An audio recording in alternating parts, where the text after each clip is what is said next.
This shows you how much like folks really care about the sport of archery, pushing it forward, getting it to the next generation. This took some creativity, right?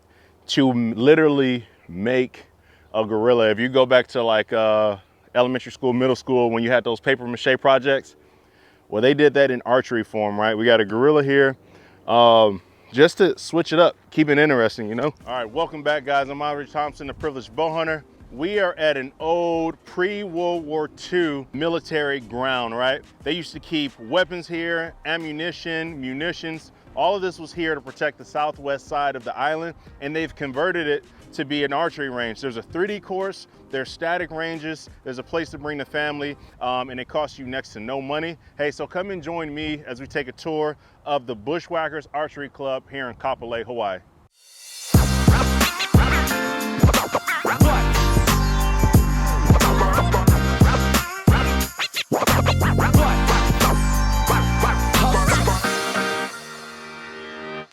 Hey, so one thing, if you're on the mainland, if you're not really tracking how it works out here in Hawaii, is it's not so much the price of the material itself that gets us. A lot of times it's the material. So to be purchasing a bunch of 3D targets, we basically be paying for twice the target, right? Once for the target, and then the shipping sometimes, a lot of times, costs more. But club members just came, you know, they make these targets. Sew it together, put the filling material on here, and these things are actually pretty cool.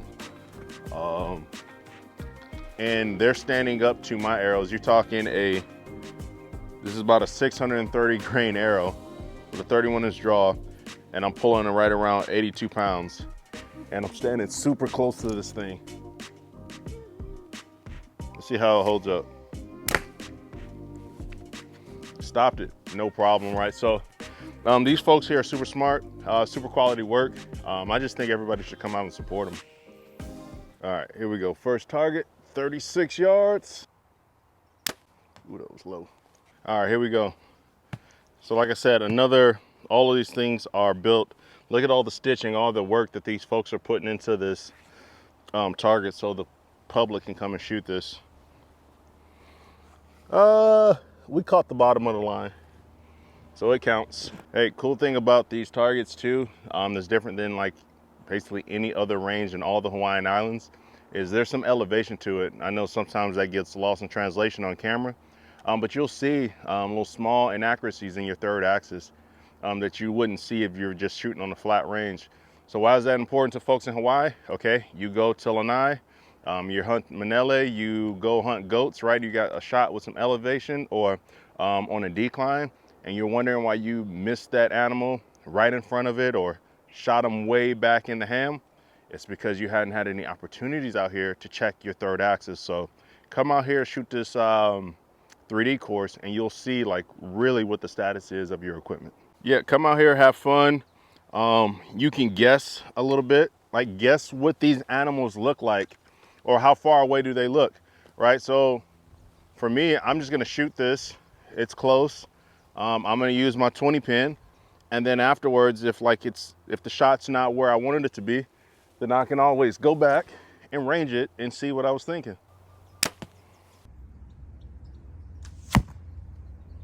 Because we all know what happens, right? We're spotting and stalking. We're trying to get maybe to this high point so we can glass, and then all of a sudden, there's a buck, right? You don't have time to pull your rangefinder if you haven't been guessing targets, right? Or guessing ranges. You're not gonna be prepared for that in any way, shape, or form. And then there's stuff to think about too, right? So from where I'm standing, that's a quartering, that animal's quartering to me a little bit. So I'm thinking, okay, I wanna be a little bit farther forward.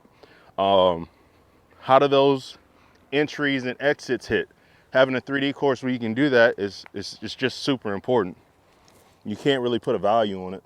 You see that I'm here and there's literally nobody here but me and Chris. It's not because I have a YouTube channel or anything like that. It's because I volunteer here. I'm a range safety officer here. So that means I have the keys to the place. So throughout the week, if I want to come and shoot, I can come and shoot.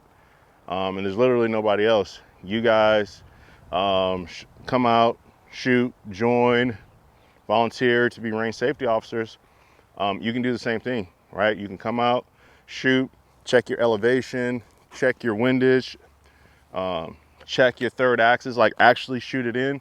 You really can't beat that. You can't get that anywhere else. So once again, I'm gonna guess this yardage, and I'm gonna see what would have happened real time with my setup. So I'm gonna hold a little high with my 20 pin. I was gonna pull binos, but we'll just walk up and see. Actually, I held, like I said, I held high with my 20, basically split my 20 and 30 pin.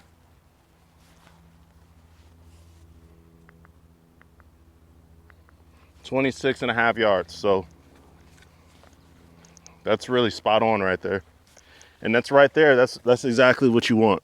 That is not me. This is me right here. Everybody knows I shoot iron wheel components, and that's about it. Yeah, I mean, if you can pull that off, shoot it up in the sky, that'll be the verse of the day. We know that the weapons of our warfare are not carnal, but mighty through God to the pulling down of strongholds. Oh, here we go. So I'm gonna hold my 30 right on the center of this gorilla's chest.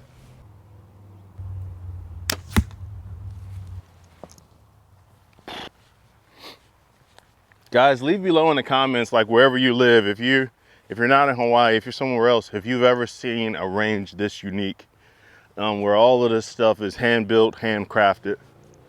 I gotta believe there's no other place like this in the world. Here we go. This would be that big old iron wheel wide, but it would have blew through him. Nah, swing on you, bro.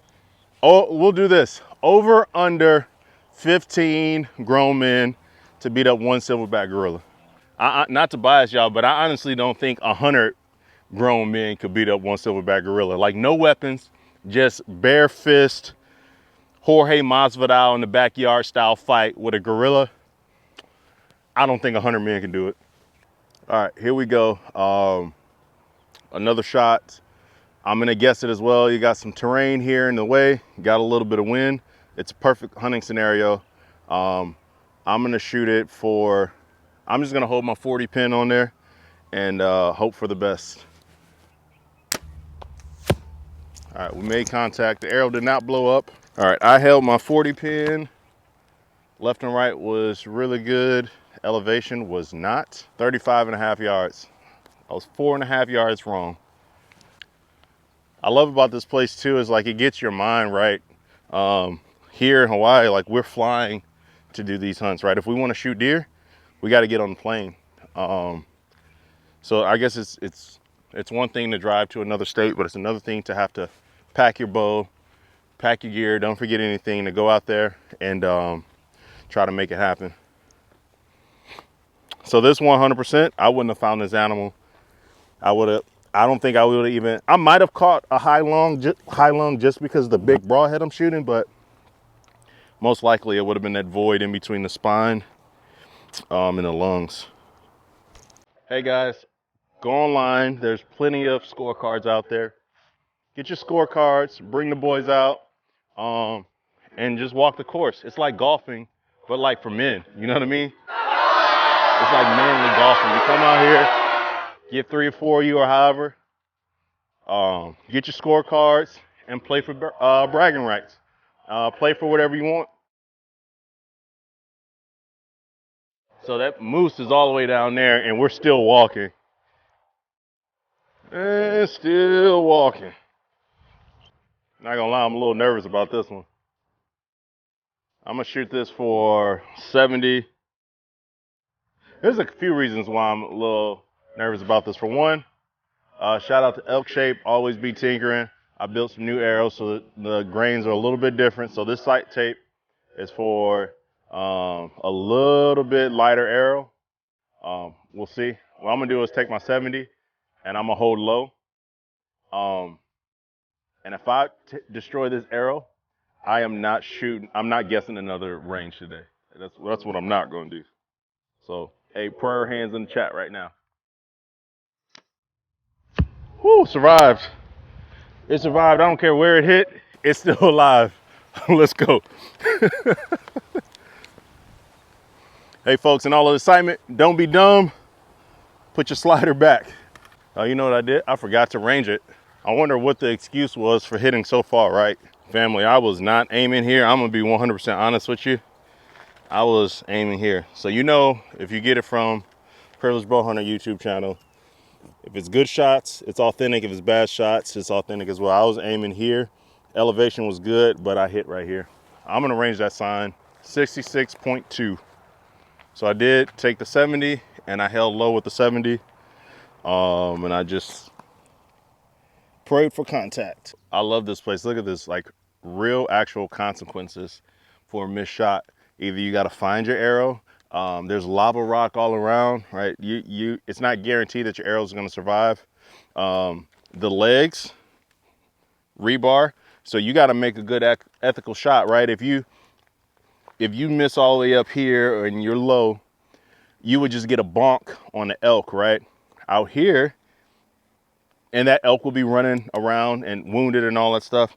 If you mess around and do that here, you're gonna blow up your arrow. So it puts those real life consequences in your mind in that shooting scenario, and it just hardens your mind. So you've been here 1,000 times if you come to this Kapolei archery range and come shoot these targets. So I think part of what happened on that last target with the moose too, I was so nervous about being wrong with the guess on yardage that I didn't execute a good shot. So regardless, win, lose, or draw, I'm gonna just focus on executing a good shot. And if if my yardage guess is wrong, then oh well, so be it. But if it's right, it should be a great shot. But I need to pause and wait for this wind to die down a little bit. Chris said 65. All right, I'm going 60.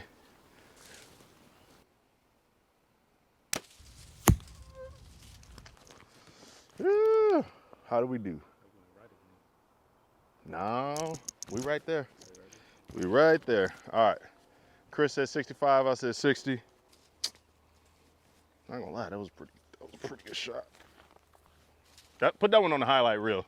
Put that, like, let that one start the video. I feel like I need to take a trophy picture. You know what I mean? Like I just shot a big buck, so I'm gonna bring my bow. I think that's the key to like unmarked 3D tournaments too, folks.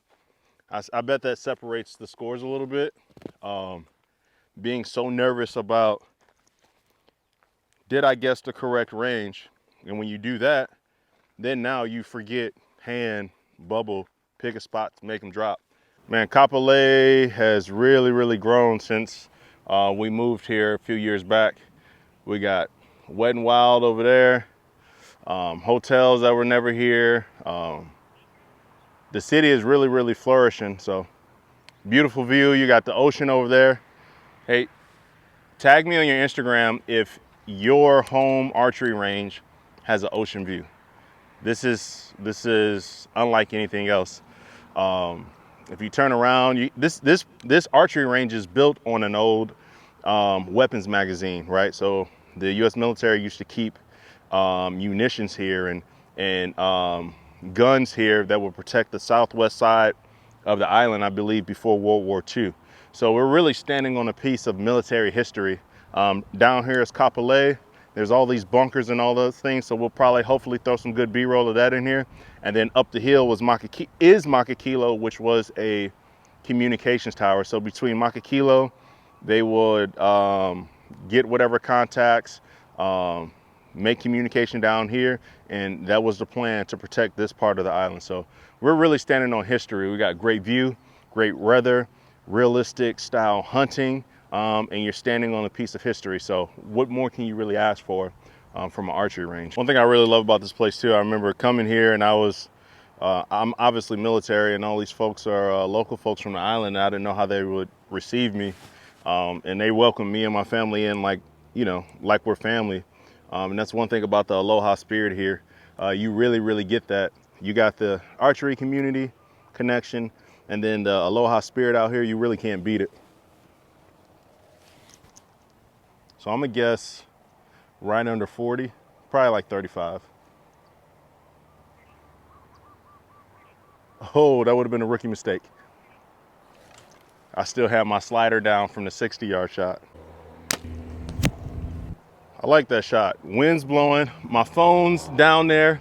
kind of right in the area where if I would have missed low, iPhone 14, with all that good cinematic mode and all of that would have been gone and cooked.